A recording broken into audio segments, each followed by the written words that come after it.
За 39 дугаар бодлого бодъё. За 39 дугаар бодлого маань за AB диаметртэй хагас тойрог зурах ёстой. За AB диаметртэй ямар ч нэг бүтэн тойрог зурчих. Тэгээд ингэж энэ А, энэ Б. За энэс доошх нь бол яг байхгүй байж болно гэж. Үзье тийм ээ. Хагас тойрог гэсэн юм шиг. За AB диаметртэй тойргийн тойрог дээр байгаа нэг С цэгт татсан шүрэгч татсан гэж байгаа тийм. С цэгт ингээд за шүрэгч татжээ. Шүрэгч татжээ. За энэ шүрэгчт А цэгээс ийш нь АМ баха перпендикуляр буулгана. А цэгээс АМ перпендикулярыг буулгана шүрэгчт. Дахиад BM перпендикулярыг буулгана. За мөн яг С цэгээс С Д AB диаметрээр CD гэсэн яг С цэгийн баригдсан D цэг дээр байж гэж. За одоо эндээс бид юу гэж батлах ёстой гэхээр CD-гийн квадрат нь CD-гийн энэ голын те энэ эрчмийн квадрат нь энэ хоёр захихаа эрчмүүдийн үржигтэй гэсэн. АМ-ийн үржих нь B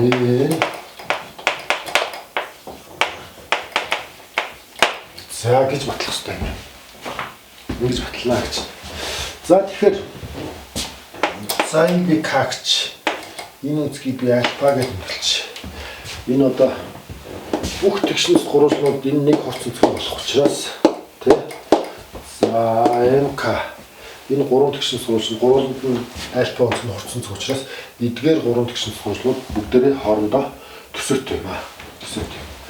За тэгэнгүүт одоо бид нар яах вэ гэхээр ингэж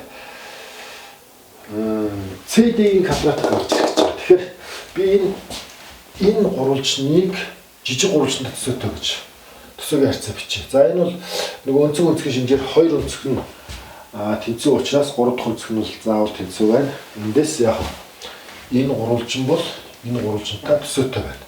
За төсөөтэй болж том гурвалжны альфагийн эсрэг орших CD-г жижиг гурвалжны альфагийн эсрэг орших буюу BN харьцуулаад дахиад цааш нь том гурвалжны за гипнозыг том гурвалжны гипнозыг CK-г жижиг гурвалжны гипноз BK-д харьцуулна. За юм байна. За нөгөө талаас дахиад энэ гурвалжин том гурвалжин дахиад бүр тэрнээс том энэ дундаж гурвалжин энэ том гурвалж байна.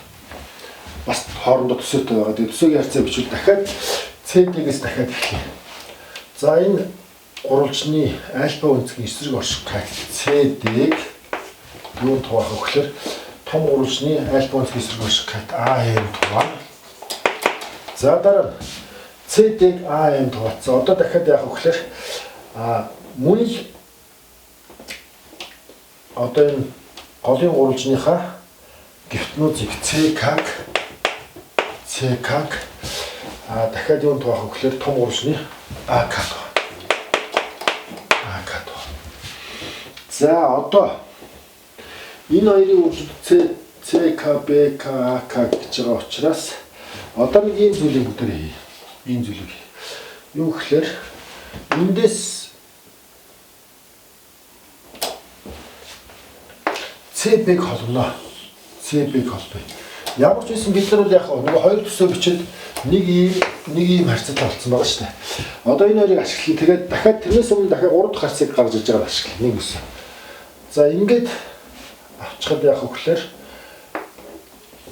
бас энийг татчих. Тэгэх юм бол энэ бүх ийм хоёр тэнцүү үзэг гарч ирэх гэдэг. Юу гэхээр шүргэгч болон хөвчийн хоорондох энэ үндэсэг бол энэ номын хагасаар хэмжигдэн. Дахиад яах вэ?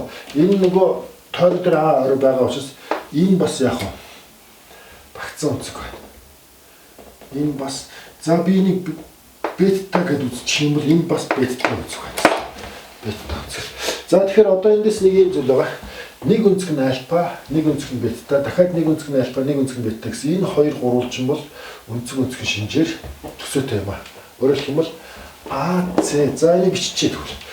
Гурвалжин АЦК төсөөтэй дахиад АЦК бол ЦБК төсөөтэй юм. ЦБК төсөөтэй.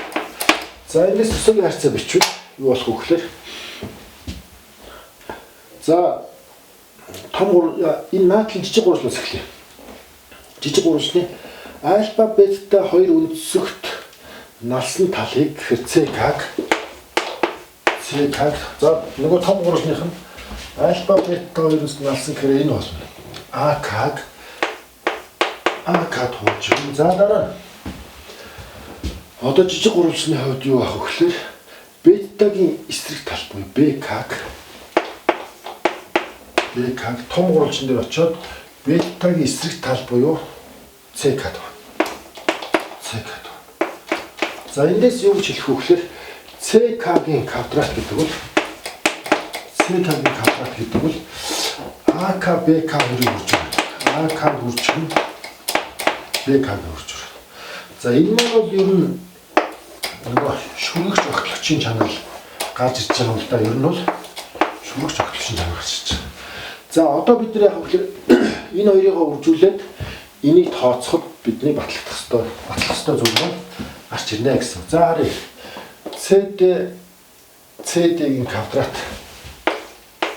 CD-гийн квадрат тэнцүү. Энийг иш үржүүлээд энэ хоёр бас үржүүлнэ гэсэн. Тэгэхээр CD квадрат гэдэг маань BN AM хоёрыг үржүүр. AM-ыг үржих нь BN үржих нь дахиад одоо энэ хоёрыг үржүүр. Энэ хоёрыг үржүүлэх чинь CK-гийн квадрат АК БК-гийн үржүүр.